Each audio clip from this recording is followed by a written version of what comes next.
Welcome back, Wastelanders, to another dark confession from the irradiated depths of the Fallout universe. Today, we uncover the most closely guarded secret in Ghoul history, the missing 50 years between 2077 and 2127 that every Ghoul has been made to forget.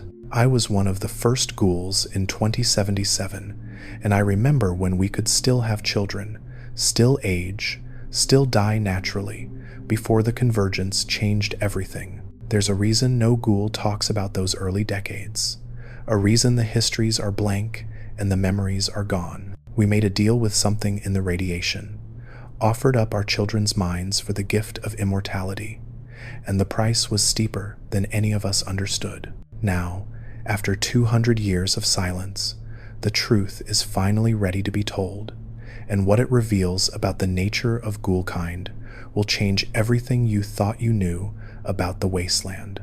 And if you genuinely enjoy this kind of dark storytelling, consider subscribing and liking the channel, but only if you like the content. This entire script is narrated from the first-person perspective of a character from the Fallout universe. Their identity remains hidden throughout the story. After you've heard everything, try to guess which character is speaking in the comments below. The first person to guess correctly will have their comment pinned. They told me the radiation would kill me. That was 218 years ago. My name is Marcus Ashford, and I need you to understand something before I say another word. Everything you think you know about Ghouls is a lie we told you, a lie we told ourselves, a lie we had to believe because the truth would have broken whatever was left of our minds after the convergence took everything else. I was there at the beginning, not just the beginning of Ghoulkind, but the beginning of the silence, the 50 years nobody talks about, the 50 years that don't exist in any terminal, any holotape, any Brotherhood archive, or follower's medical record. Between 2077 and 2127, something happened to us, something we did to ourselves, and I'm the only one left who remembers all of it. October 24th, 2077, one day after the bombs turned the world to ash and glass. I woke up in a drainage ditch outside Bakersfield, with my skin sloughing off in sheets and my lungs full of what felt like burning sand. The sky was the color of a bruise that wouldn't heal, and the air tasted like copper and ozone. I should have died. Everyone said I should have died. My wife Eleanor found me 3 days later, and she screamed when she saw what I'd become. But here's the thing that nobody tells you about those first days. Here's the secret that got buried with the old world. I could still feel everything. Not just physically, though that was its own special hell. I mean emotionally, spiritually, completely. I was still Marcus Ashford, the man who taught history at Bakersfield High, who coached the junior varsity baseball team, who kissed his daughter goodnight every evening and read her stories about knights and dragons until she fell asleep. The radiation hadn't taken that from me. Not yet. Eleanor didn't run. She stayed. She held my hand even though the texture of my skin made her flinch. And 2 weeks later, when the lesions spread across her own body, when her hair fell out in clumps and her fingernails turned black and separated from the beds, she looked at me and smiled. She actually smiled, because at least we'd be monsters together. What you need to understand is that the first Ghouls weren't like what you see wandering the wastes today.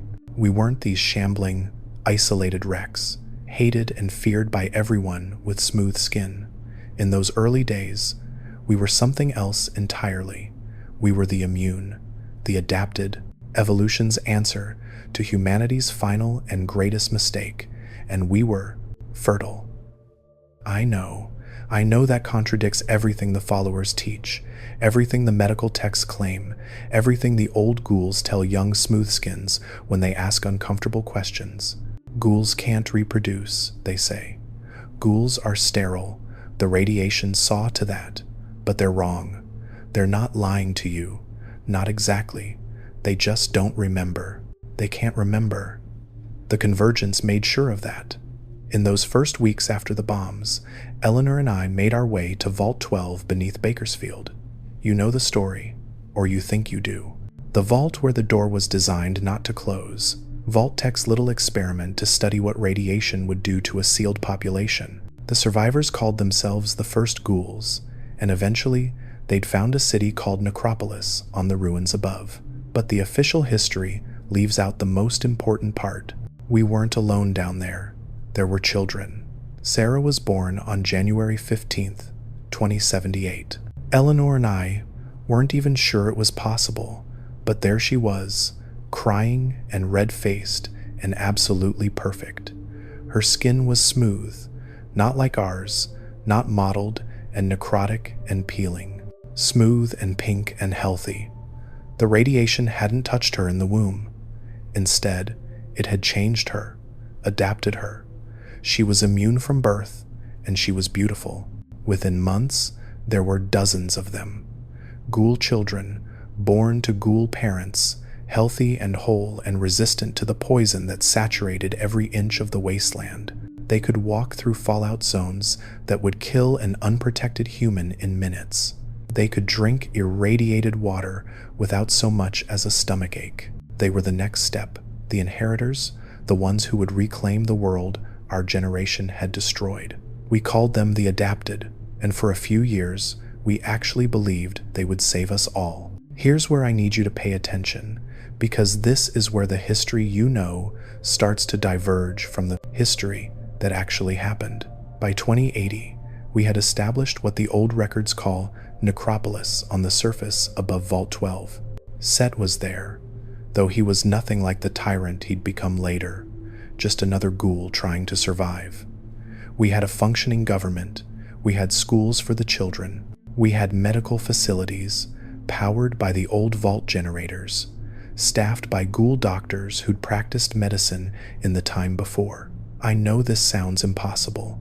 I know it sounds like the ravings of an old corpse who's finally losing his mind after 2 centuries of borrowed time. But it was real. All of it was real. We had something good, something that could have become a civilization worth living in. If you're still with me after hearing this, hit that like and subscribe button. The problem was, the rest of the world wasn't as fortunate as us. Other ghouls, the ones created far from our little community, they didn't have what we had. They were transforming alone in terror, watching their bodies decay without understanding why they weren't dying. They were going feral faster, their minds disintegrating under the weight of trauma and isolation, and they were spreading. By 2082, reports started filtering in from the trade caravans we'd established with the few remaining human settlements. Ghoul attacks in the east, hordes of mindless ferals roaming the wastes, attacking anything that moved. The smoothskins were terrified, and honestly, I couldn't blame them. To them, we all looked the same. The monsters tearing their families apart, and the teachers trying to educate a new generation, we all had the same rotting faces. The discrimination started slowly, then accelerated like a boulder rolling downhill. By 2083, most human settlements had closed their gates to ghouls entirely. Didn't matter if you could speak, think, reason. Didn't matter if you had a family, a history, a purpose. You had necrotic skin, which meant you were a threat. Shoot on sight became the unofficial policy from one end of the wasteland to the other. That's when we made first contact with the entity.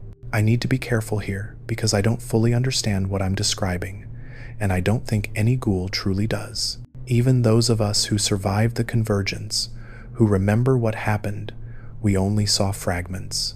Pieces of something too large and too alien for human minds to comprehend. Even minds housed in bodies that had stopped being human in any meaningful biological sense. In 2085, a group of us ventured into what you now call the Glowing Sea. Back then, it was just the crater, the ground zero impact site of one of the larger warheads that had targeted the eastern seaboard. The radiation there was so intense that even ghouls felt it. Not the pleasant warmth we'd come to associate with high rad zones, but something deeper, something that hummed in our bones and whispered in our minds. Elara Chen led the expedition. She was a scientist before the war, a physicist who'd worked on some classified project she never talked about, and she was convinced that the crater held secrets worth dying for. There were 12 of us who went in, only 7 came out, and we were never the same. The entity spoke to us through the ferals. I don't know how else to describe it.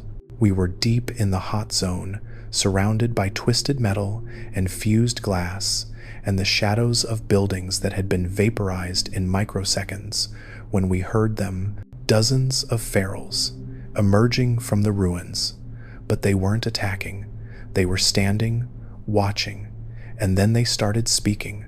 Not coherent speech, not at first. Just sounds, syllables, fragments of words that seemed to come from everywhere and nowhere at once. But Elara, she had some equipment with her, pre-war tech that could analyze radiation patterns, and she figured it out. The ferals weren't speaking. Something was speaking through them, using their vocal cords, their decayed mouths and tongues, like puppets on strings made of gamma particles. It called itself the Collective. It claimed to have been born in the moment of detonation, created from the intersection of unimaginable energy and human consciousness, from the minds of everyone who died in the blast fused together into something new. And it made us an offer. Immortality. True immortality. Not the slow decay we'd been granted by the radiation, not the borrowed time that could end any day when our brains finally gave out and we went feral like all the others. It offered us regeneration that would last forever. It offered us freedom from the fear that haunted every ghoul, the knowledge that someday we'd lose ourselves and become the monsters the smoothskins already believed us to be. All we had to do was contribute to the collective. I know how that sounds. I know it sounds like we made a deal with the devil, and maybe we did, but you have to understand what it was like back then. The ferals were multiplying. The humans were hunting us. Our children, the adapted, they were our only hope for the future, and we would have done anything to protect them. Anything to ensure they'd have a world worth inheriting. So we said yes. Not all of us. Not right away. But word spread among the ghoul communities, through Necropolis and the smaller settlements that had sprung up in the years since the war, and the idea took root. A way to live forever. A way to never go feral. A way to finally beat the radiation that had remade us without asking permission. The convergence began on March 7th, 2127. I remember the date because it was Sarah's birthday. She would have been 50 years old, though she still looked 17. That was the first sign something was wrong with the adapted. They aged, but slowly. So slowly that you wouldn't notice unless you were watching for it. Sarah had been 17 for over a decade by then, frozen in place while the world moved on around her. I was in Necropolis when it happened, standing in the market square, trading for supplies, when suddenly I wasn't alone in my own head anymore. It hit all at once. Every ghoul in the settlement, maybe every ghoul on the planet, we all felt it simultaneously, a presence sliding into the spaces between our thoughts. Not hostile, not exactly, but not gentle either. It was like having a hand close around your brain and squeeze, just enough to let you know it could crush you if it wanted to. And then we were connected. I could feel them, all of them, the ghouls in Necropolis, the ones in the scattered settlements across the wastes, the ferals wandering the ruins, every single transformed human being on Earth linked together in a web of consciousness that spanned the entire irradiated world. I knew their names, their memories, their fears and hopes and regrets. I knew what it felt like to be them, and they knew what it felt like to be me. For exactly 11 seconds, we were one being, and then it ended. The connection snapped, and we were individuals again, standing in the market square with blood running from our noses and ears, staring at each other with eyes that had seen far too much. But something had changed. I could feel it immediately in the way my body moved, the way my cells hummed with energy that hadn't been there before. I could feel my tissue regenerating, damaged cells being replaced faster than they could decay. The ache in my joints that had plagued me for 50 years was simply gone. And when I cut my hand on a piece of scrap metal, the wound closed in seconds, sealed itself like it had never existed. We had our immortality. The collective had delivered on its promise. The price came later. Eleanor found me that evening, sitting in our quarters in the old vault, staring at the wall. She knew something was wrong. She'd felt the convergence too, felt the presence in her mind, and she was afraid. "Marcus," she said, "the children." I didn't understand at first. I was still processing what had happened, still trying to sort through the borrowed memories that were fading like dreams upon waking. But then I saw her face, and I understood. Sarah hadn't moved in hours. Our daughter was standing in the corner of the room, exactly where she'd been when the convergence hit. Her eyes were open. She was breathing. But there was nothing behind her gaze. No recognition, no awareness, no spark of the brilliant girl who'd learned to read at 4 and was doing calculus by 8. Just emptiness. And she wasn't the only one. All across Necropolis, the adapted were the same, standing or sitting wherever they'd been when the connection formed, alive but absent, their minds wiped clean like terminals that had been reset to factory settings. We tried everything.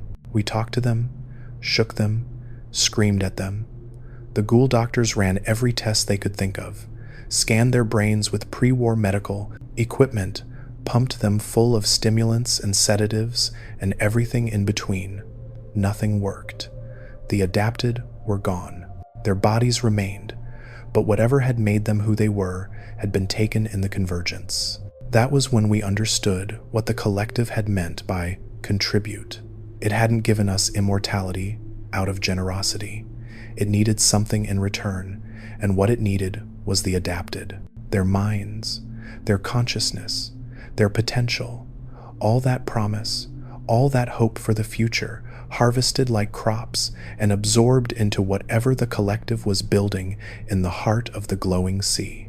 We tried to resist. Some of us, anyway. A group formed in the weeks after the convergence called themselves the Luminous. They thought they could find a way to sever the connection, to break free from the collective and reclaim what we'd lost. Alara Chen was one of them. So was I, for a while. But the collective didn't take kindly to dissent, and it had ways of enforcing compliance. You asked me once what makes a ghoul go feral. The scholars say it's isolation, trauma, radiation damage to the brain, and they're not wrong, exactly. Those things can trigger feralization, but they're not the only cause, and they're not even the most common one. The collective can do it too. Flip a switch in your mind, burn out the higher functions, reduce you to nothing but hunger and rage. We learned that lesson when 5 luminous members went feral in a single night, just stopped being themselves, started attacking everyone around them, had to be put down by their own friends and family. The message was clear. The collective owned us now. We'd made our choice when we accepted its gift, and there was no going back. By 2128, resistance had crumbled. The luminous were scattered or dead, and the rest of us had learned to accept our new reality. We were immortal, yes. We would never go feral as long as we remained obedient, but we had lost something in exchange. Something fundamental to what made us human, or what had made us human, before the radiation transformed us into something else entirely. The children were gone. Sarah stood in our quarters for 3 years, without moving, without eating or drinking, sustained by the same radiation that had created her. We talked to her every day, told her about our lives, our hopes, our memories of the world before. She never responded, never blinked, never showed the slightest sign that she was still in there. Eventually, we moved her down into the deepest level of Vault 12, where the radiation was strongest, and she'd be safe from anyone who might not understand what she was. There were others like her by then, dozens of adapted from across the Wasteland, brought to Necropolis by Ghoul parents who couldn't bear to let them go but couldn't stand to watch them stand there anymore either. We called it the nursery, the children's ward for kids who would never grow up, who would never do anything again, except stand there and remind us of what we'd sacrificed for our immortality.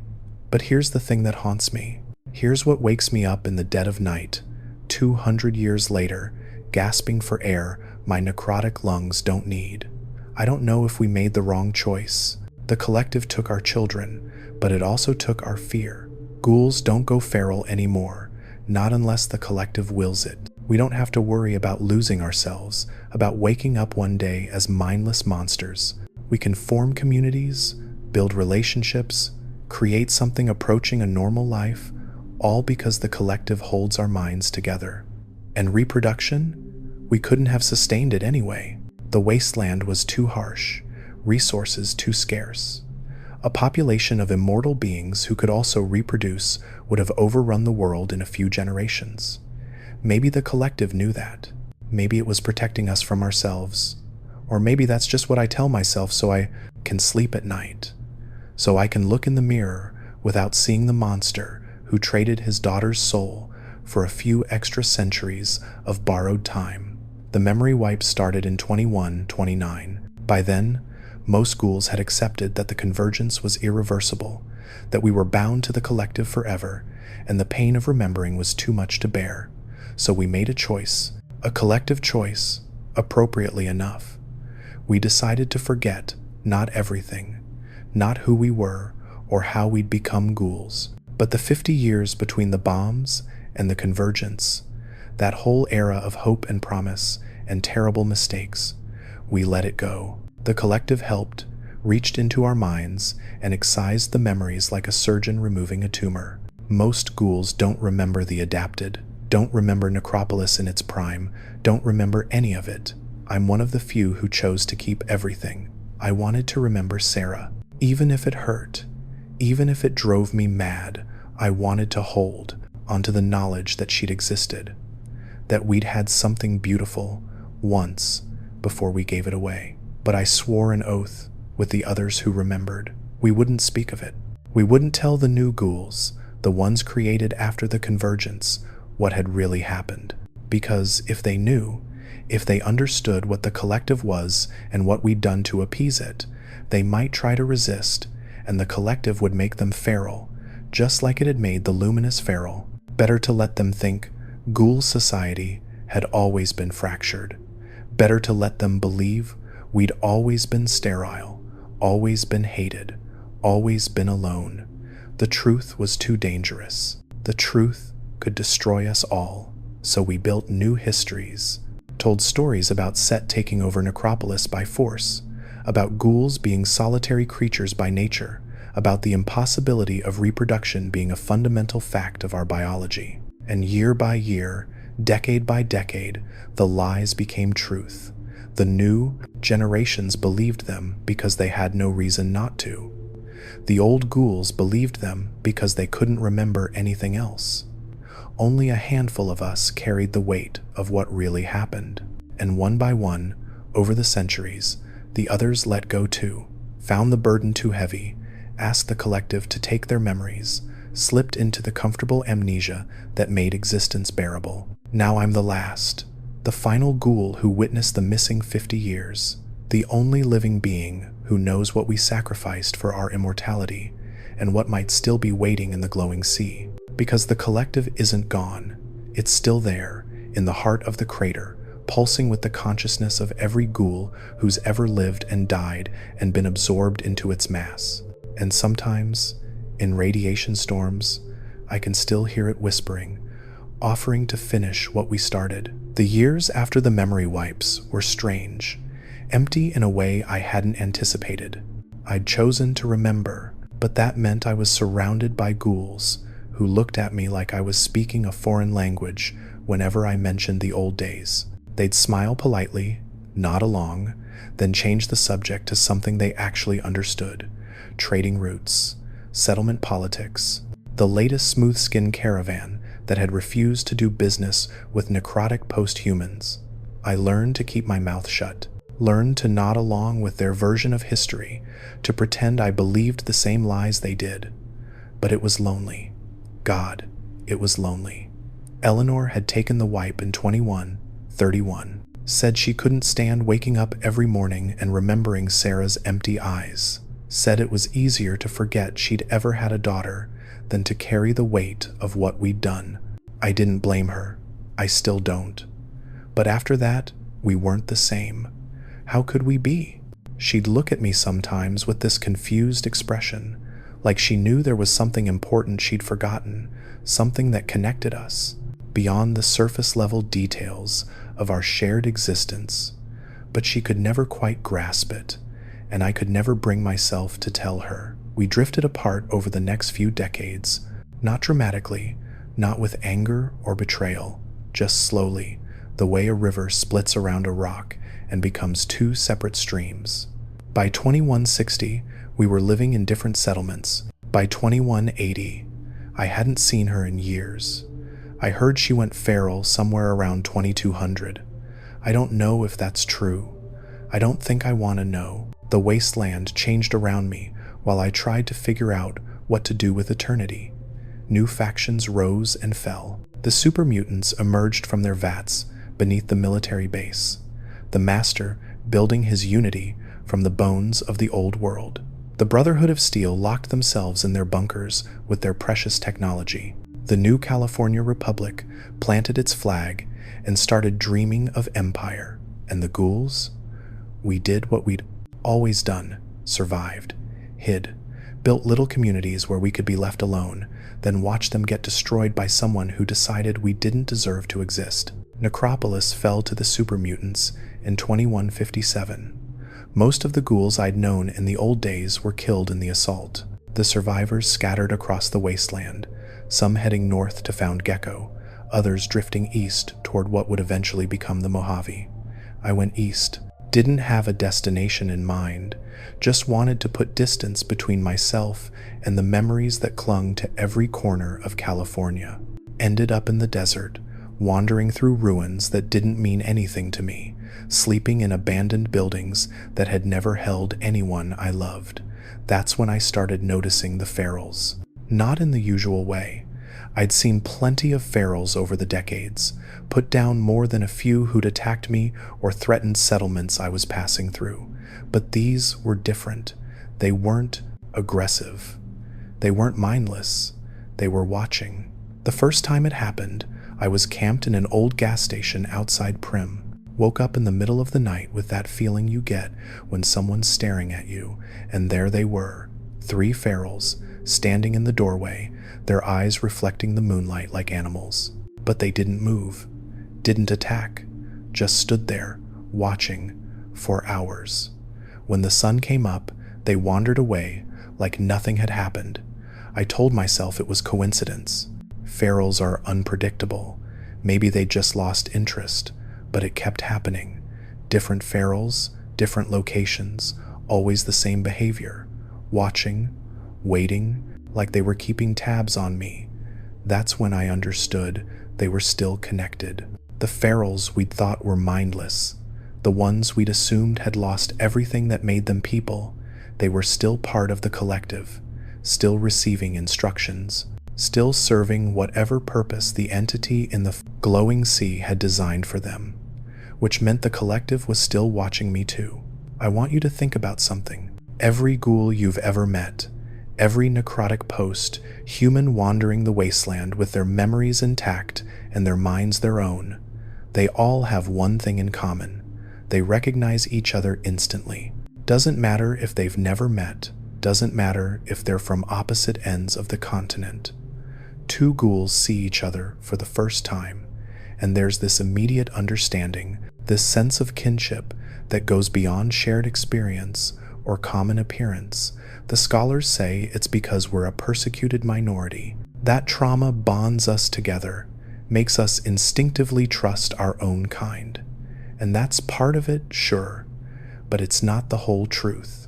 The convergence never fully ended. The main connection broke after those 11 seconds, but something remained, a residue, a thread linking every ghoul who was alive when it happened, and every ghoul who's been created since.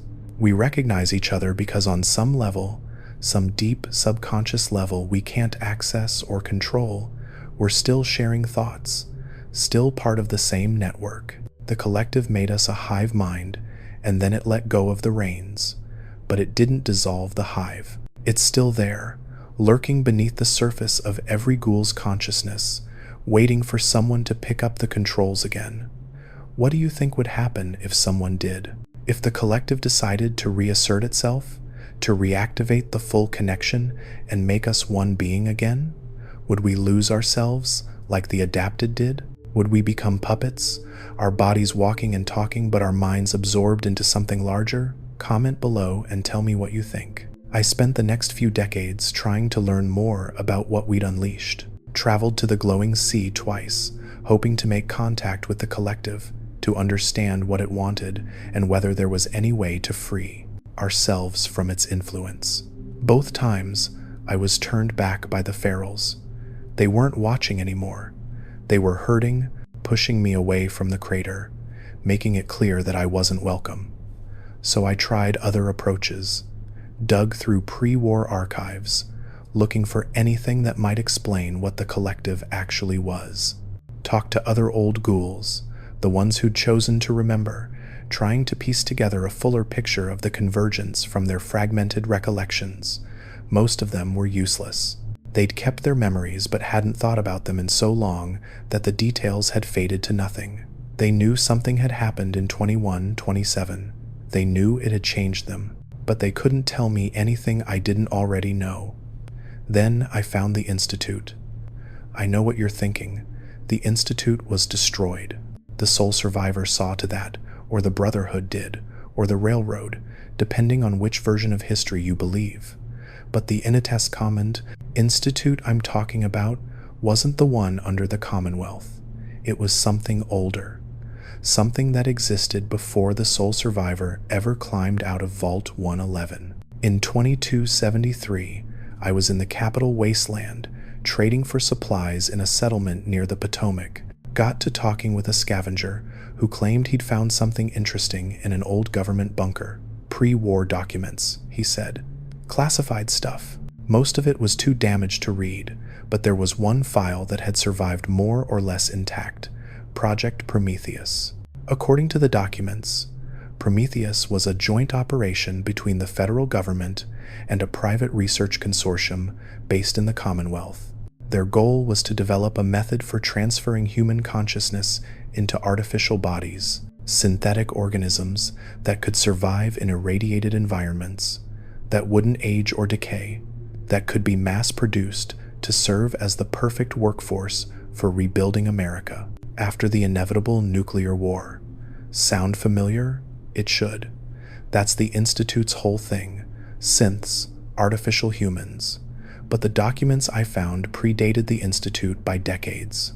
They were from 2070, 7 years before the bombs fell. And here's what caught my attention. One of the scientists working on Prometheus was a man named Harold Morrison. The document mentioned him in connection with experiments on human test subjects, people who'd been exposed to high doses of radiation and survived. Ghouls, basically, before that term existed. Morrison was studying their cellular regeneration, trying to figure out how to replicate it in synthetic tissue. The file said he'd made a breakthrough shortly before the war. Said he'd discovered that the regeneration wasn't purely biological, that there was a component to it that couldn't be explained by chemistry or physics. A component that suggested ghoul cells were receiving information from somewhere else, some external source, that was directing their behavior. Morrison called it the signal, and according to his notes, he'd managed to isolate it, to record it and analyze it, and begin to understand what it was saying. The file ended there. Whatever Morrison discovered, whatever conclusions he drew from the signal, they weren't in the documents the scavenger had found. Maybe they were in another bunker somewhere. Maybe they were destroyed in the war. Or maybe they ended up in the Commonwealth, in the hands of the scientists, who would eventually build the Institute and its army of synths. I've thought about this a lot over the years. Too much, probably. But I keep coming back to the same question. Did the Institute know about the collective? Did they understand what we'd done in 21, 27? What we'd sacrificed and what we'd become? And if they did, were they trying to replicate it? Think about what synths actually are. Artificial beings, grown in labs, programmed to follow orders and serve. They're creators. They look human. They act human. Some of them believe they are human, right up until someone speaks their shutdown code, and they collapse like puppets with cut strings. They're connected to the Institute through a network, a signal that keeps them in line and allows them to be tracked and controlled. That's what the collective did to us. Grew us in the Wasteland's radiation, programmed us with the memory wipes and the fear of going feral, connected us through a network that we can't see or escape. The Institute didn't invent synths. They copied them from us. And if that's true, then maybe they were trying to do something else too. Maybe they were trying to rebuild the convergence, to create a new collective consciousness, one they could control, one that wouldn't be run by whatever alien intelligence was lurking in the glowing sea, but by human scientists with human goals. I tried to investigate further, tried to find more documents, to track down survivors of Project Prometheus, to learn what Morrison had discovered about the signal and where that knowledge had ended up. But every lead went cold. Every archive was empty or destroyed or guarded by people who shot first and didn't bother with questions. If there were answers out there, they were buried too deep for one old ghoul to dig up. So I let it go. Moved on to other things. Spent a few decades in the Mojave, watching the NCR and Caesar's Legion posture and threaten and eventually go to war. Made some friends. Lost them to age or violence or the slow drift that separates people who live too long. Tried not to think about the collective, about the adapted, about the 50 years of history that I alone carried. Then, 3 years ago, I heard about Vault 63. You know the story by now. Appalachian Vault, sealed since the war, recently opened by the Vault 76 dwellers. Standard Vault tech experimentation, survivors adapting to their new reality, all the usual themes. But there was one detail that caught my attention. One piece of information that made me sit up and pay attention for the first time in decades. The Vault had been experimenting with ghoulification. Not accidental ghoulification, like what happened at Vault 12. Intentional, controlled, they'd developed a serum that could reliably transform humans into ghouls, with a high survival rate and without the psychological trauma that usually accompanied the process. And they'd been using it on their own population, creating a community of ghouls who'd never been exposed to the bombs, who'd never known the Wasteland, who'd never experienced the convergence. The Vault 63 ghouls are different from us. They don't have the residual connection to the collective. They don't feel the kinship that we feel when we meet another of our kind. They're ghouls in body but not in mind, and they don't understand why that matters. But the research they did to create that serum, that's what interested me. Because if they could figure out how to make ghouls reliably, they must have learned something about what we actually are, about the signal Morrison had discovered, about the collective and its influence on our biology. I'm going to Appalachia.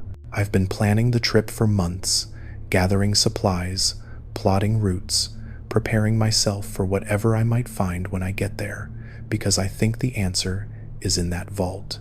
I think Vault Tech, in its endless quest to play God with human lives, might have stumbled onto the truth about ghoul kind, about what we became in 21, 27, and what we've been ever since. And if I can find that truth, maybe I can figure out how to set us free.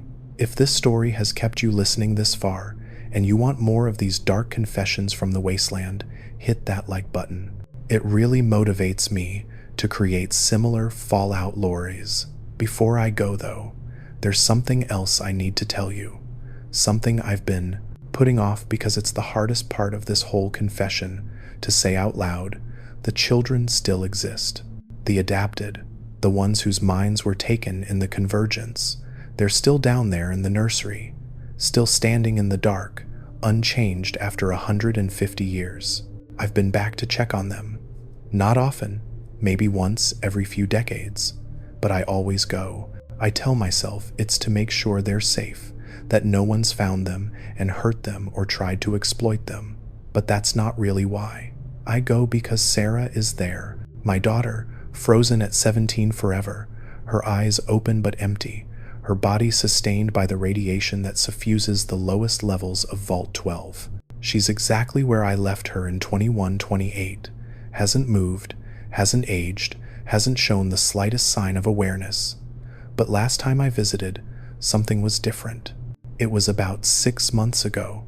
I made my way down through the ruins of Necropolis, through the tunnels that lead to the old vault, down to the deep levels where the nursery is hidden. Everything was the same as it had always been. The glowing ones who guard the place, they recognized me and let me pass. The adapted were all in their positions, standing in the dim green light like statues in a forgotten museum. And Sarah was there, right where she'd always been, but her hand was raised, just slightly, just a few inches, like she'd been in the middle of reaching for something when the convergence hit and had finally, after a century and a half, managed to complete the motion. Her fingers were extended, grasping at nothing, or maybe not at nothing, maybe at something I couldn't see. I stood there for hours, waiting for her to move again. She didn't. Whatever had caused that tiny change, it was over. She was frozen again, just in a slightly different position than before. But it proved something I'd stopped believing a long time ago. The adapted aren't gone, not completely. Somewhere, deep in, whatever's left of their minds, they're still there, still conscious, still waiting. And maybe, if I can find the answers I'm looking for in Vault 63, I can bring them back.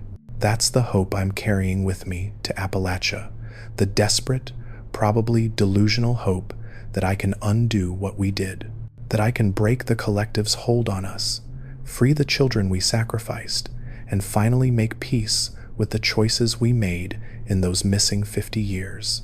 But I'm not naive. I know the odds are against me. I know the collective won't let go of what it has without a fight, and I know there are people out there who would do anything to stop me if they understood what I was trying to do. Here's the thing about secrets. They want to be told. They want to escape, to spread, to become common knowledge.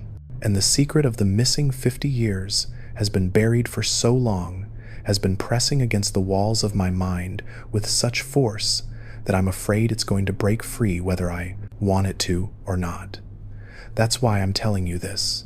That's why I'm recording this confession, this testimony, this warning. Because if something happens to me in Appalachia, if the collective decides I've become too dangerous and sends its ferals to silence me forever, someone needs to know the truth. Someone needs to understand what we did and why we did it, and what might still be done to fix it.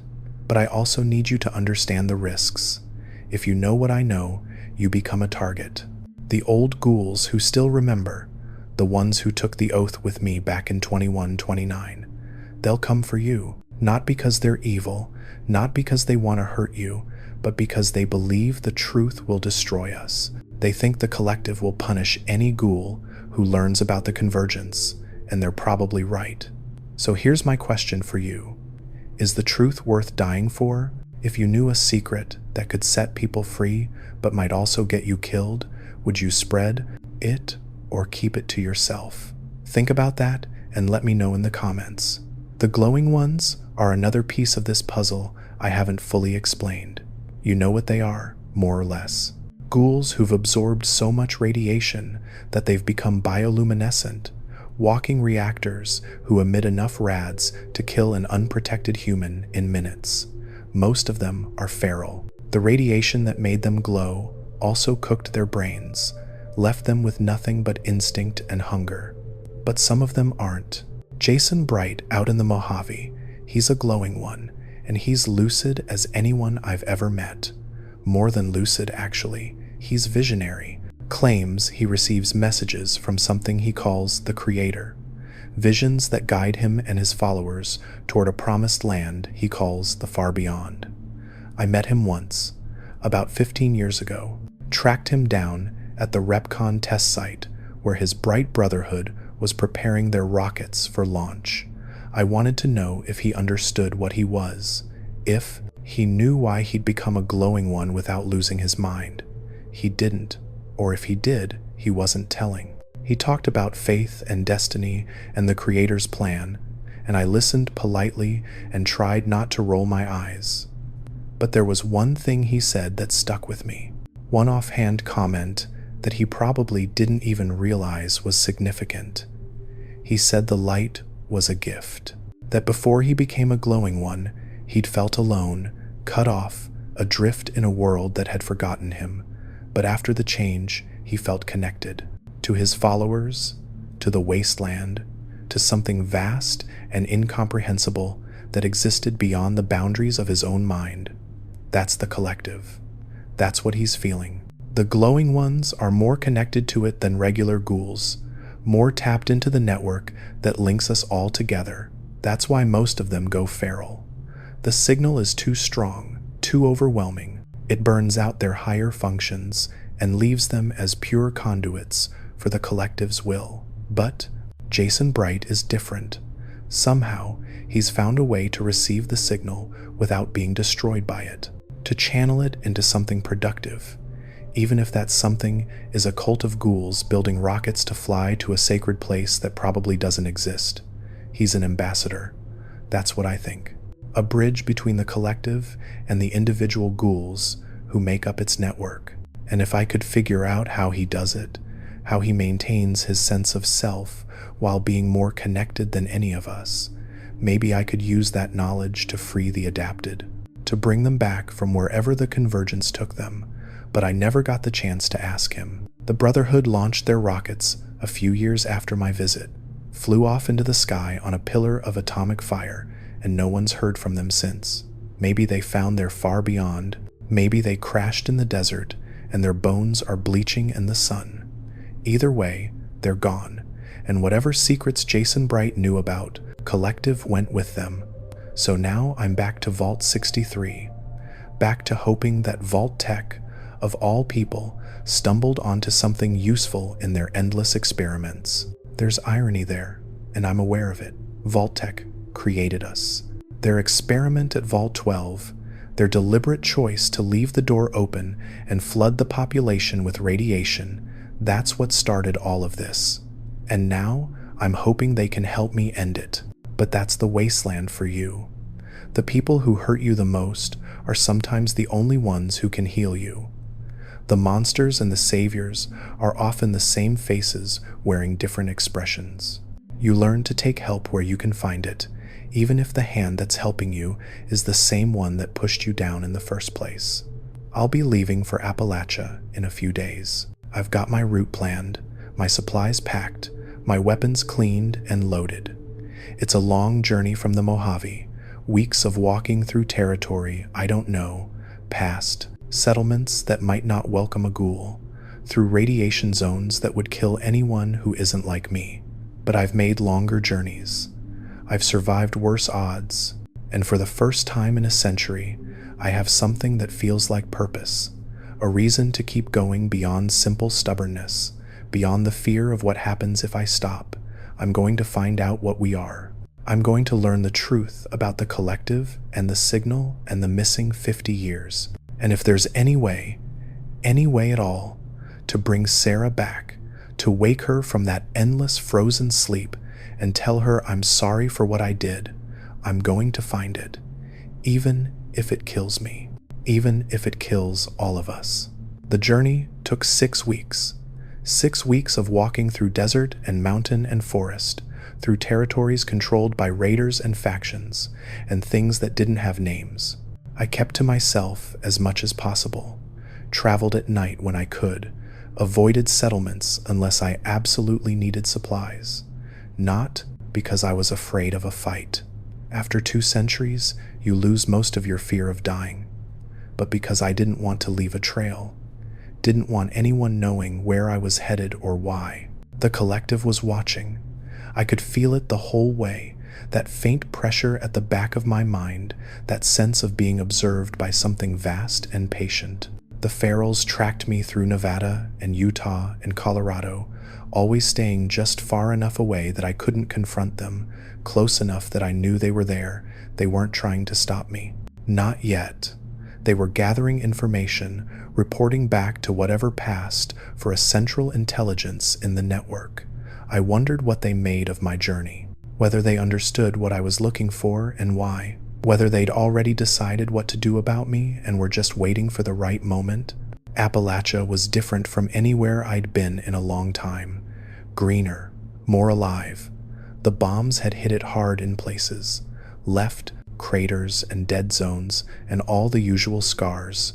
But the land was recovering faster here than it had in the West. Trees growing in the ruins, animals reclaiming the spaces humans had abandoned. It felt like the world was healing itself, slowly, painfully, but healing nonetheless. I found the Vault 76 dwellers about a week after I crossed the border. They'd built settlements all over the region, communities of survivors working together to rebuild. Most of them were friendly enough. They'd gotten used to ghouls by then, had enough interactions with us to understand that necrotic skin didn't automatically mean feral mind. A few of them even invited me to stay, to join their communities, to contribute whatever skills I'd picked up in 2 centuries of wandering. I declined, politely but firmly. I wasn't there to settle down.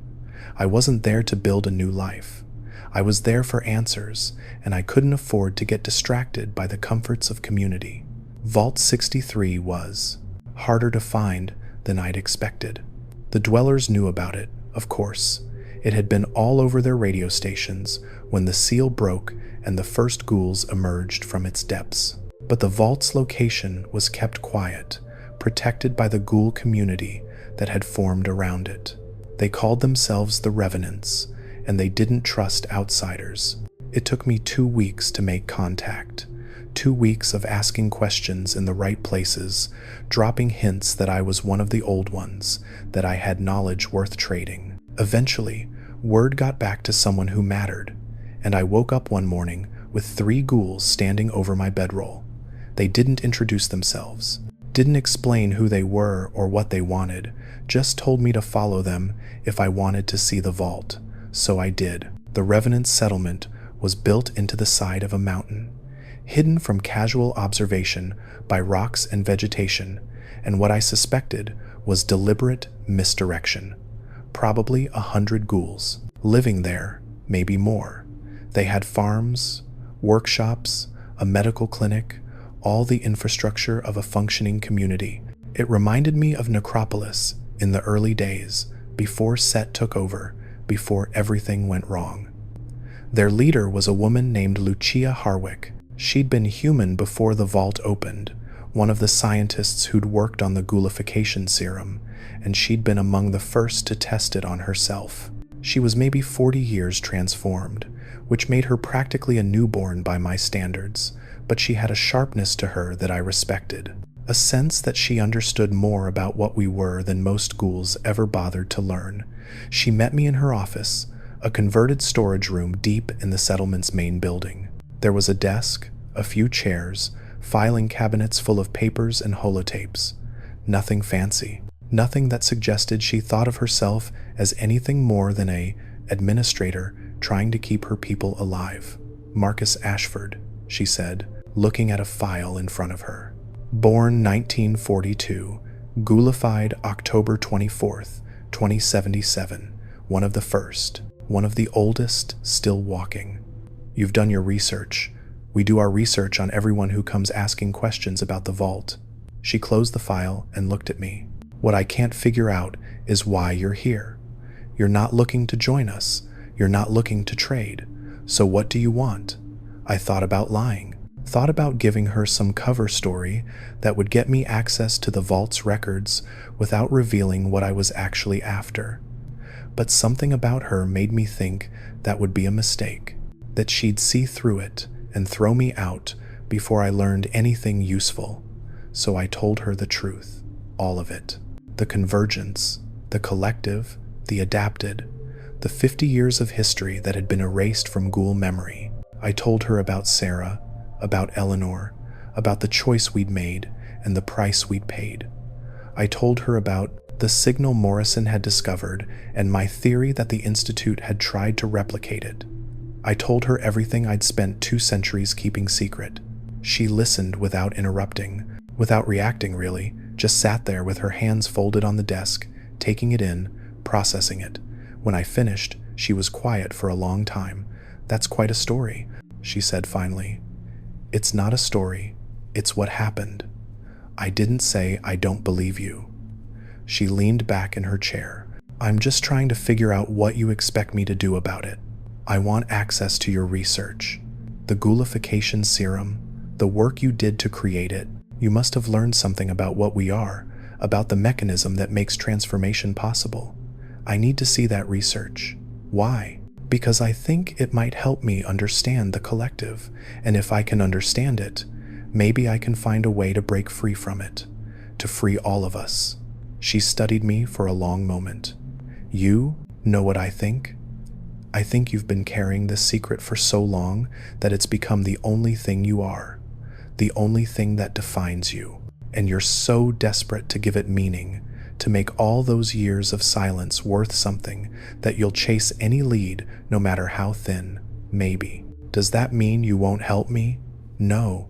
She stood up. "It means I understand. Come on, I'll show you what we have." The vault was exactly what I'd expected, and nothing like it at the same time. Standard Vault-Tec design, all clean lines and institutional colors, built to house a population for decades or centuries if necessary. But there was something off about it, something that felt wrong in a way I couldn't immediately identify. Then I realized what it was: the radiation. Every vault I'd ever been in had some level of background radiation. Leaks in the reactor, contamination from the surface, just the general accumulation of 2 centuries of atomic decay. But Vault 63 was hot. Not dangerous, not to a ghoul, but noticeably elevated, like the whole structure was gently irradiated. "The serum," Lucia explained as we walked. "It requires a specific radiation environment to work properly. We had to modify the vault systems to maintain the right levels." "How did you figure that out?" "The specific levels, I mean." She glanced at me. "We had help." She didn't elaborate, and I didn't push, but I filed the comment away for later. The research wing was 3 levels down, past living quarters and common areas, and all the other spaces a vault needed to function. It was locked behind a security door that required Lucia's personal code to open, and beyond it was a laboratory that would have made any pre-war scientist weep with envy. Equipment I didn't recognize. Terminals displaying data I couldn't interpret. Samples in containers, tissue and blood, and other biological material, all labeled with codes that meant nothing to me. This wasn't a simple medical facility. This was serious research, the kind of work that could change the world if it got into the right hands or the wrong ones. The ghoulification serum was the final product, Lucia said, leading me through the lab. But the research that led to it started decades before the war. You were right about that much. There was a signal. Our predecessors detected it in the 1960s before they even understood what radiation could do to human biology. The 1960s? That's before the resource wars, before any of the events that led to the Great War. Yes, it was a military project, originally. They were trying to develop soldiers who could survive in irradiated environments, super soldiers, essentially. But they kept running into the same problem. The radiation would transform the subjects, give them regeneration and immunity, but it would also destroy their minds. Every single test subject went feral within days of transformation, so they studied the ferals, tried to figure out what was happening to their brains. Exactly, and that's when they found the signal. She stopped in front of a terminal and pulled up a file. They didn't know what to call it at first. Background radiation noise, they thought. Interference from the equipment. But it was too consistent, too structured. It was carrying information. I looked at the data on the screen. Waveforms and frequencies and patterns I couldn't make sense of. What kind of information? Instructions. Commands. The signal was telling the transformed cells what to do. How to regenerate, how to process radiation, how to maintain biological function despite what should have been fatal damage. She pulled up another file. The ferals weren't going mindless because of brain damage. They were going mindless because they were receiving the signal without any filter. It was overriding their consciousness, turning them into pure receivers. And the ghouls who don't go feral, they have some kind of natural resistance, a buffer that lets them receive the signal without being overwhelmed by it. We don't fully understand how it works, but we've been able to replicate it in the serum. That's why our ghouls don't go feral. We give them the buffer along with the transformation. I thought about what she was telling me, about the implications. You said your predecessors found the signal in the 60s, but the bombs didn't fall until 2077. The collective didn't exist until the glowing sea was created. No, it didn't. So, where was the signal coming from? Lucia was quiet for a moment. We don't know. The original researchers never figured that out. They could detect it, analyze it, even block it to some extent, but they couldn't trace its source. It seemed to come from everywhere and nowhere at once. That's not possible. Signals have sources, transmitters, origins. I know. And yet, she shrugged. There are theories. Some of our scientists think the signal is a natural phenomenon. Background radiation from the universe itself, carrying information the way starlight carries data about distant suns. Others think it's artificial, that someone or something created it, maybe millions of years ago, and it's been propagating through space ever since. And what do you think?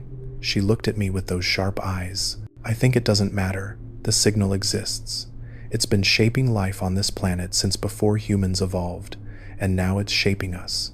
Where it comes from is less important than what we do with it. I stood there in the lab, surrounded by equipment and data and the accumulated knowledge of decades of research, and I felt something I hadn't felt in a very long time. Hope. Real hope, not the desperate delusion I'd been carrying since I first heard about Vault 63. Because if the signal predated the collective, if it had been there all along, then maybe the collective wasn't the source of our transformation. Maybe it was just another receiver, another consciousness that had learned to tap into the signal and use it for its own purposes. And if that was true, then maybe it could be unplugged, disconnected from the network, shut down like a terminal that had outlived its usefulness. I need to see everything, I said. All your research, every file, every experiment, every theory your people have developed. I need to understand this. Lucia nodded slowly. I thought you might say that, and I'm willing to give you access on one condition. Name it. You tell me about the children. The adapted, you called them. The ones whose minds were taken in the convergence. She held my gaze. Are they really still alive?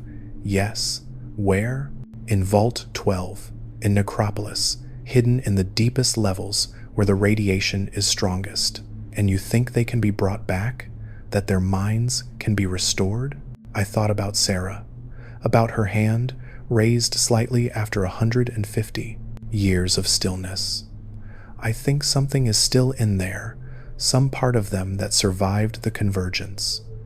Whether it can be restored, whether they can be made whole again, I don't know, but I have to try. Lucia was quiet for a long moment. Then she turned back to the terminal and entered a series of commands. Files started appearing on the screen, dozens of them, research and analysis and experimental data stretching back decades. Everything we have, she said, take as long as you need. I spent 3 weeks in that lab, 3 weeks reading files and studying data and trying to make sense of research that was often over my head. I'm not a scientist. I was a history teacher before the war, and 2 centuries of survival in the Wasteland hadn't exactly given me time to pick up a degree in biology or physics. But I pushed through. made notes, asked questions when I got stuck, and the revenant scientists were patient enough to answer them.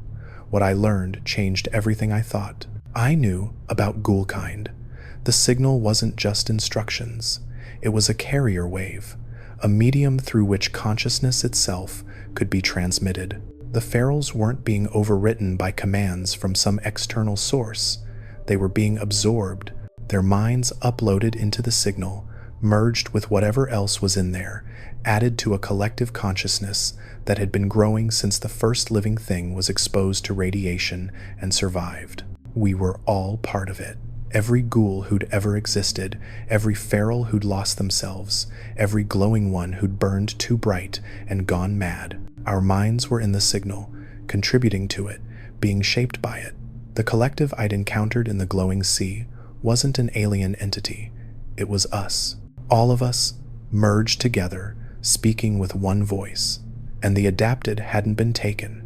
They'd been uploaded, copied into the signal so completely that nothing was left behind in their bodies. They were in the network, fully integrated, their consciousness distributed across every ghoul and feral on the planet, which meant they could theoretically be downloaded again, reconstituted, poured back into their bodies like water into a vessel.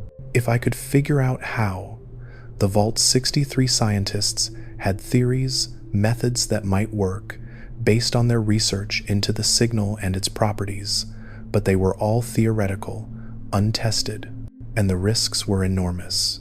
If I tried to pull the adapted out of the network and failed, I might destroy them completely, erase whatever was left of their consciousness, and leave their bodies as empty shells forever.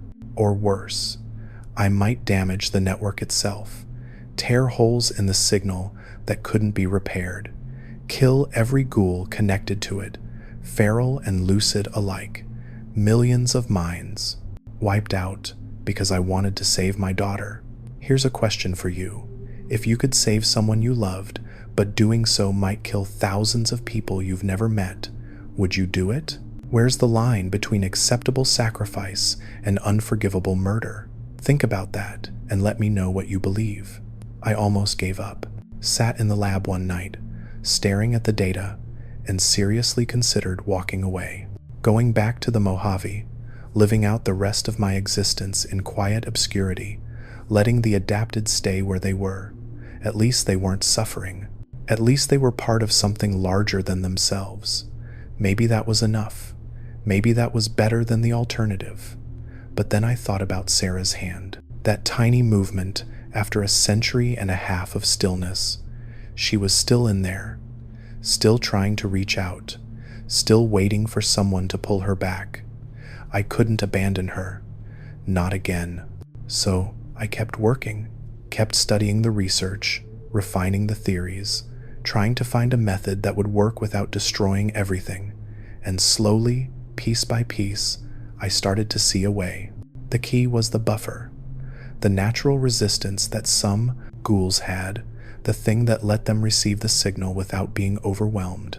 If I could amplify that resistance, boost it beyond normal levels, I might be able to create a barrier around an individual consciousness, a wall that would separate it from the rest of the network and allow it to be extracted without damaging the whole. The Vault 63 scientists had developed compounds that could strengthen the buffer temporarily. That was part of how the ghoulification serum worked, how they kept their new ghouls from going feral. If I could modify those compounds, increase their potency, I might be able to use them to isolate the adapted. It would take time, months, maybe years, of experimentation and refinement, and there was no guarantee it would work. But it was a chance. The first real chance I'd had since the convergence to undo what we'd done. I told Lucia what I was planning, asked for her help, her resources, her scientist's expertise. She listened carefully, asked hard questions, pointed out flaws in my reasoning that I'd missed. But in the end, she agreed. "We'll help you," she said, "but I want something in return." "What?" "If this works, if you really can extract consciousness from the signal and restore it to individual bodies, I want you to teach us how. I want that knowledge for my people." Why? Your ghouls don't go feral. They're not trapped in the network like the adapted. Not yet. But we're all connected to the signal. We're all part of the collective, whether we know it or not, and I don't want my people to be at the mercy of whatever's controlling that network. She leaned forward. You said the collective threatened to make the luminous go feral when they tried to resist. It can do that to any of us. Flip a switch and erase our minds. I want a defense against that. I want my people to be free. I thought about it, about the implications of giving the revenants that kind of power.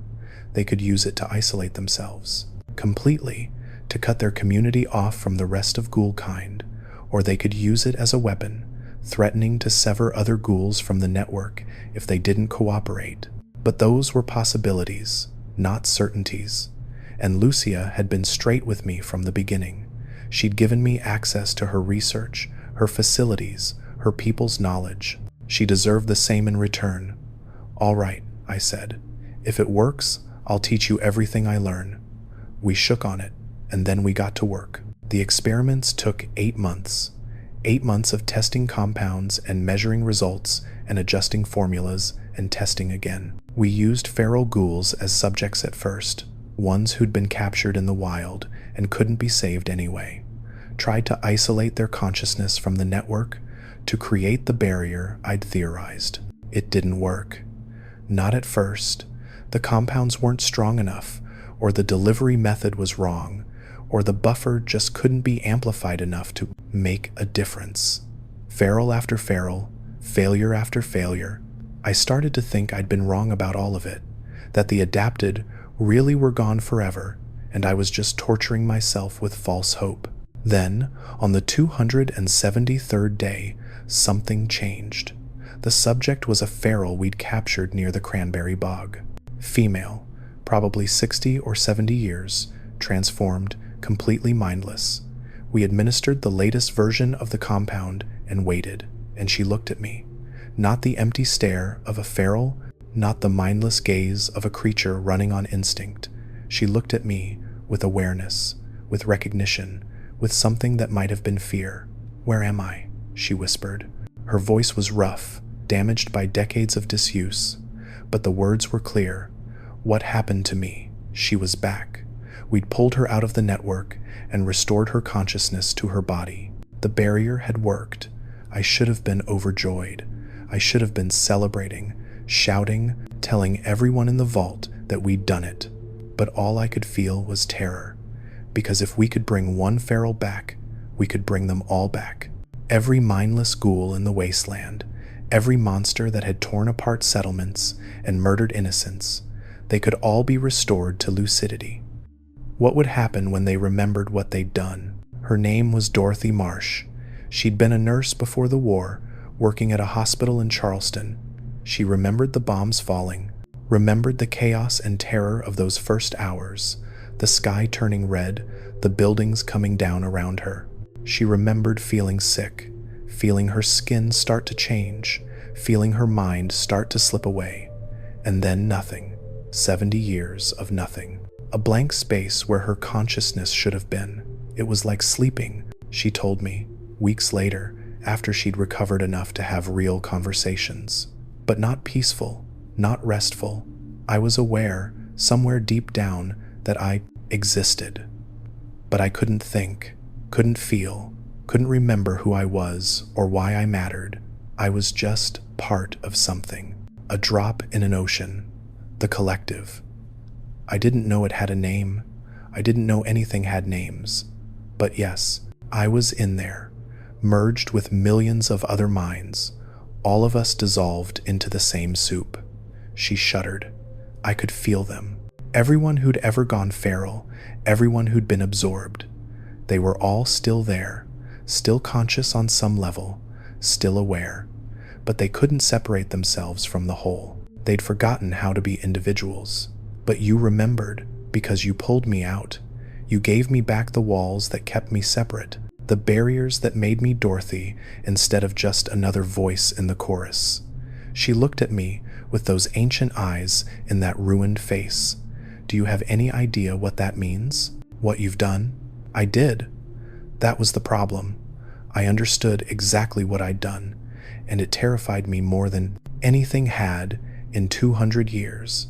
We'd proven that consciousness could be extracted from the collective, that the absorbed minds weren't destroyed, just distributed, that with the right tools and the right knowledge, any ghoul could be pulled back from the network and restored to individual existence, including the adapted, including Sarah. But Dorothy's recovery had also shown me something I hadn't anticipated: the trauma, the psychological damage of being dissolved and reconstituted. She had nightmares every night, screaming fits that brought the whole settlement running. She couldn't be alone without panicking. She couldn't look at another ghoul without flinching, because she remembered being inside their minds, feeling their thoughts, knowing them more intimately than any individual should know another. She was free, yes, but freedom had broken something in her that might never heal. What would that do to the adapted? Children who'd been in the collective for over 150 years, since before they were old enough to understand what was happening to them, they'd spent more time dissolved than they'd ever spent as individuals. Would they even remember how to be themselves? Would they want to? Would Sarah know me?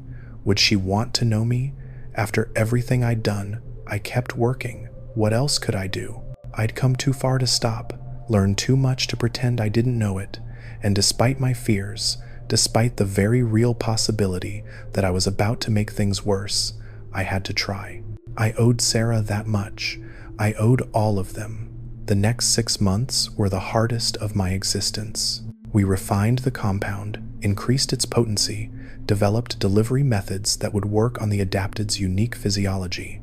We ran more tests on ferals, brought back dozens of them, studied their recoveries and their traumas, and tried to find ways to minimize the damage.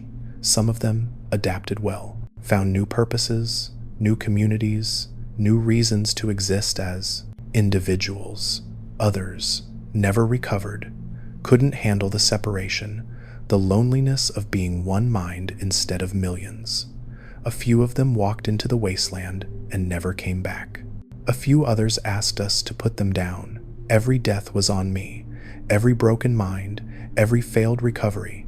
I'd given them back their consciousness, and for some of them, that was the cruelest thing anyone had ever done. But I kept going, because Sarah was waiting, because her hand was raised, reaching for something, and I had to believe she was reaching for me. When the compound was ready, I left Vault 63 and headed west, back to California, back to Necropolis, back to the nursery where I'd left my daughter 150 years ago. The journey took 2 months. I moved fast, didn't stop for anything I didn't have to, pushed my decaying body harder than I had in decades. The collective was watching the whole way, ferals on the horizon, tracking my progress, reporting back to whatever served as the network's central consciousness. They knew what I was carrying. They knew what I was planning. They didn't try to stop me. I thought about that a lot during the long walks between settlements. Why wasn't the collective interfering? It had crushed the luminous when they'd tried to resist. It had threatened to make us all feral if we didn't comply with its demands. But here I was, carrying a compound that could sever minds from the network, and it was just watching. Maybe it didn't see me as a threat. One ghoul with a syringe trying to save a few dozen children. That wasn't going to bring down a collective consciousness that spanned the entire planet. Maybe it was curious, wanted to see what would happen, what I would do, how the adapted would react to being restored. Maybe it was playing a longer game than I could understand. Or maybe it wanted me to succeed. That thought haunted me the last few weeks of the journey. The idea that the collective might actually want the adapted back, that it had some purpose for them, some role they needed to play, and it had been waiting for someone to figure out how to restore them. I didn't know. I couldn't know. All I could do was keep walking and hope that whatever happened when I reached Necropolis, it would be worth the cost. The city was ruins, more ruined than it had been when I'd left, if that was possible. The buildings that had still been standing in 2130 were rubble now, collapsed under the weight of time and neglect. The streets were empty. No ghouls on the surface, no traitors passing through, no signs of life except the radroaches and mola rats that infested every corner of the wasteland. But the vault was still there, still sealed, still hidden, still guarded by the glowing ones who'd made it their home. They recognized me when I approached, let me pass without challenge. Maybe they remembered me from my previous visits. Maybe the collective had told them to expect me. I descended through the levels, past the old living quarters and the empty common areas and the medical wing where Eleanor and I had first realized what we were becoming, down to the deepest level, where the radiation was so thick you could taste it, where the walls glowed with the accumulated energy of 2 centuries of atomic decay. The nursery. They were all there, all of them, exactly where I'd left them, standing in the green darkness, their eyes open, their bodies unchanged. 53 children, ranging from toddlers to teenagers, frozen in the moment of the convergence, frozen in the moment I'd traded their futures for my immortality. Sarah was in the back, still 17, still beautiful, despite the pallor of her skin and the stillness of her features. Her hand was still raised, fingers extended, reaching for something I couldn't see. "I'm sorry," I told her. I'd said it before, every time I'd visited. But this time it meant something different. This time I wasn't just apologizing for what I'd done. I was apologizing for what I was about to do. "I'm sorry I couldn't save you sooner. I'm sorry I didn't understand what was happening until it was too late. And I'm sorry for what this might cost you. But I have to try. I have to bring you back." I prepared the compound, drew it into the syringe, measured the dose, checked and double-checked that everything was right. My hands were shaking. After 200 years, you'd think nothing could make your hands shake anymore. But this did. I started with one of the younger ones, a boy named Thomas, maybe 6 or 7, when the convergence hit. I figured if something went wrong, if the compound didn't work, or worked too well, or did something I hadn't anticipated, it would be better to know before I tried it on Sarah. Better to risk someone else's child before I risked my own. That's the kind of calculation you make after 2 centuries. That's what you become. I administered the dose, stepped back, waited. For a long time, nothing happened. Thomas stood there, motionless, exactly as he'd been before. I started to think I'd failed, that the compound wasn't strong enough, or his consciousness was too deeply embedded in the collective to be extracted. Then he blinked, just once, just a flutter of his eyelids. But it was the first voluntary movement any of the adapted had made since 2127. Then again and again, his eyes started to focus, to track, to see the room around him instead of staring into nothing. His hands twitched, his mouth opened. "Mommy?" The word was barely audible, a whisper, a breath, nothing more. But it was a word, language, thought, consciousness. He was back.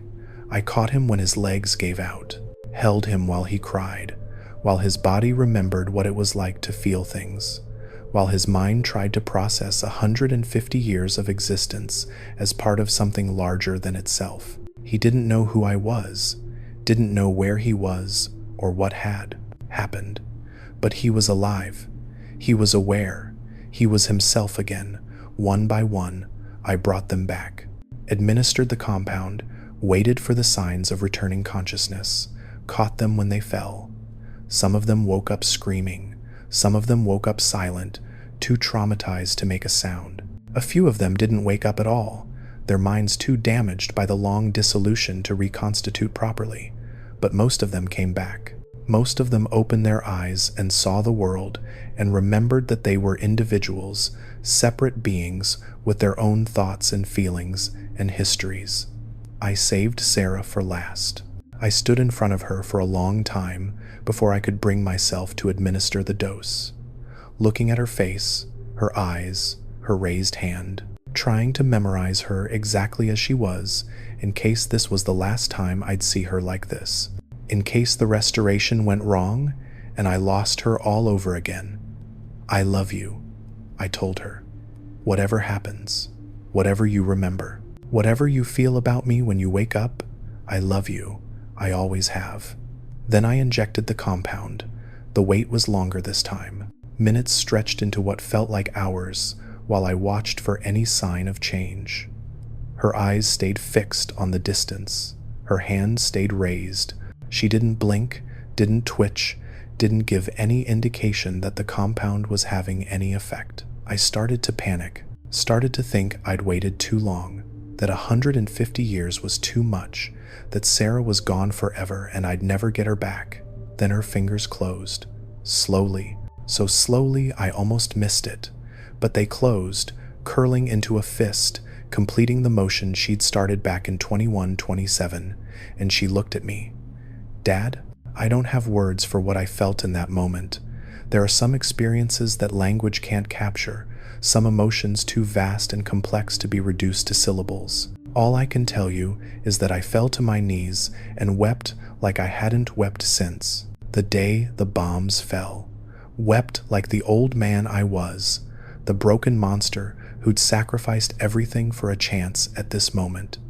She didn't remember me, not really. She had images, impressions, fragments of a life that felt like it had happened to someone else. The collective had preserved her consciousness, but not her memories. Those had been dissolved into the network, distributed among millions of minds, and most of them were lost forever.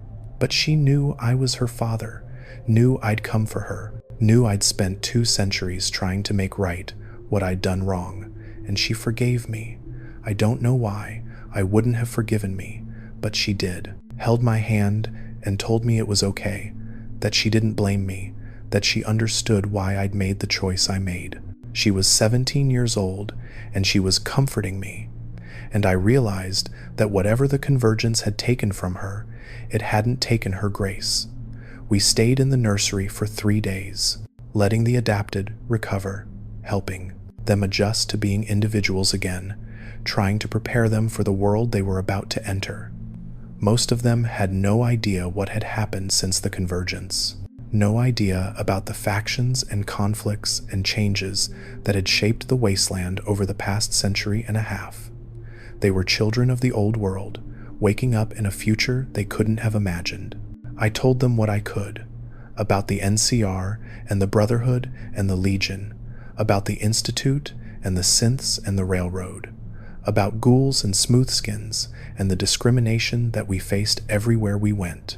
I tried to prepare them, to give them context, to help them understand what they'd be dealing with when they left the vault. But I also told them the truth, about the collective and the signal and the missing 50 years, about the choice their parents had made and the price we'd paid. I told them everything, because they deserved to know, because they'd spent 150 years as part of that network, and they had a right to understand what it was and why it existed. Some of them were angry, some of them were devastated. Some of them just looked at me with those ancient eyes in those young faces, and I couldn't tell what they were thinking at all. Sarah wasn't angry, wasn't devastated. She listened to everything I told her, asked questions, processed the information with a calm that seemed impossible given the circumstances. So we're all still connected, she said finally. The compound separated our consciousness from the network, but we're still part of it, still receiving the signal. Yes, the buffer blocks the worst of it, keeps you from being reabsorbed, but the connection is still there, it always will be. And the collective, it's still out there, still watching, still waiting. Yes, she nodded slowly. Then we need to be ready, all of us. If it decides it wants us back, we need to be able to fight. She was right. I knew she was right. The collective had let me restore the adapted, but that didn't mean it was done with them, didn't mean it would let them stay free forever. Sooner or later, it would make a move, try to reclaim what it had lost. And when that happened, we needed to be prepared. That's why I'm telling you this. That's why I've recorded this confession, this warning, this history of the missing 50 years. Because the collective is still out there. It's still connected to every ghoul on the planet, still watching through the feral's eyes, still waiting for the right moment to reassert control. And you need to know what it is and what it wants and what it's capable of. The adapted are awake now. 53 children restored to consciousness after a century and a half in the network. They're scattered across the wasteland, building new lives, forming new communities, trying to figure out what it means to be individuals in a world that's moved on without them. Sarah is with me.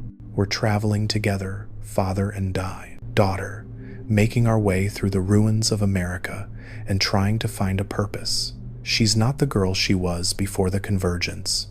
Too much has happened, too much has been lost, but she's alive.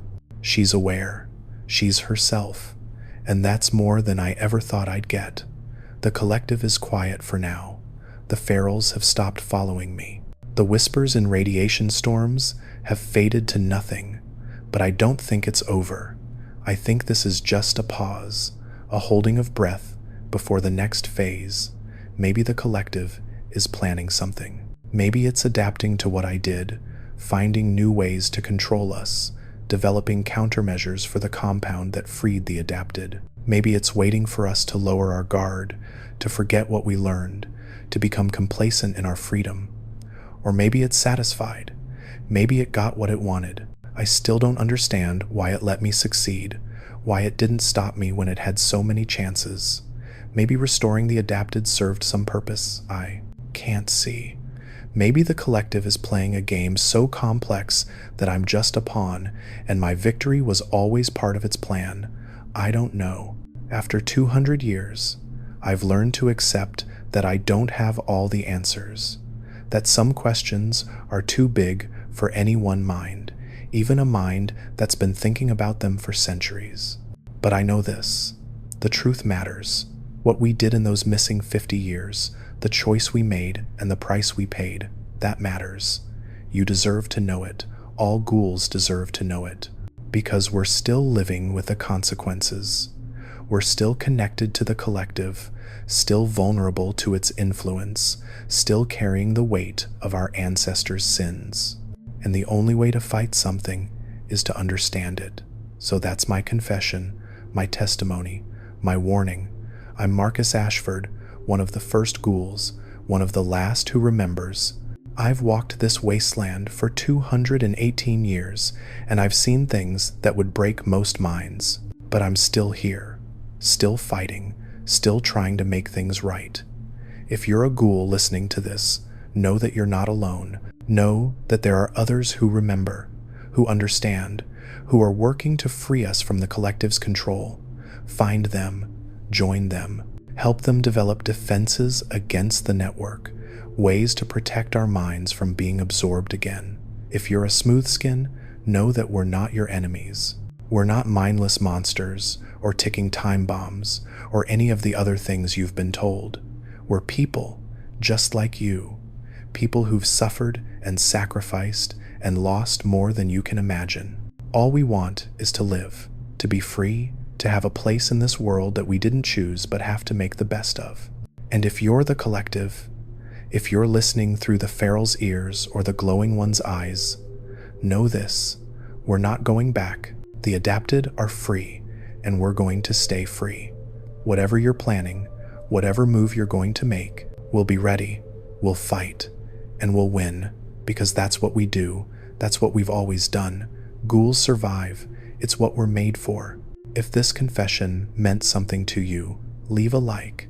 It's the only way I know you liked the video. One more thing before I go. I've been talking about the collective as if it's some alien thing, some external force that's controlling us against our will. But that's not entirely true. The collective is made of us.